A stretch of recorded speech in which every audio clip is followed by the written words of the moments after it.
Hi guys, I'm Ashlyn Jensen. I'm a health psychology major doing clusters in public health and personal fitness. I'm planning on getting my bachelor's degree within the next 3.5 years, but before that happens, I'm hoping to get certified to become a personal trainer.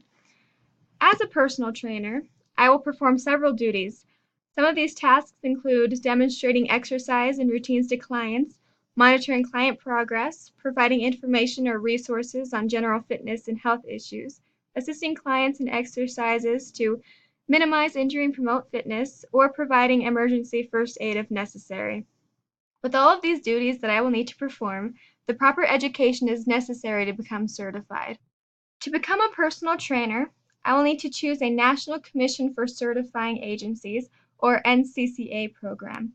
NCCA defines standards of excellence for performing a specific job. This is the standard used by companies and industries in determining whether or not to hire someone. After I decide on a certification program, I will need to choose which area of study I would like to go into. When I decide on that, I can start studying for the ACE exam. Time studying for this exam can vary. Candidates can spend 80 to 100 hours over a 3 to 4 month period in preparation. After I've sufficiently studied for the exam, it's time to register. Once I pass the exam, I will be a registered personal trainer. When I was filling out my 4-year plan for Lesson 5, I realized that I'm on track and preparing to become a personal trainer. I am currently taking psychology, health, nutrition, and personal fitness classes in order to prepare me for the certification exams I am going to have to take. The main reason why health psychology is my major is because I want to know how the brain influences physical health.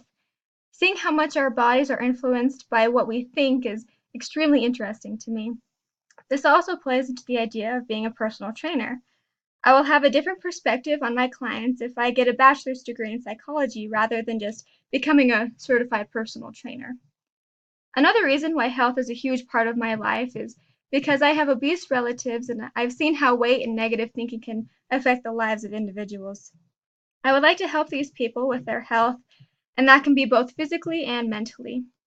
As for connecting my reason with chapter 13 of the textbook, I think a big part of my desire to study psychology is to understand human behavior, why we do the things we do, and how it affects us. In all honesty, the pay isn't the most important factor when choosing a job. It's the fact that I can help people and make them more confident with themselves and how they view themselves. To me, that's the most rewarding part of any career.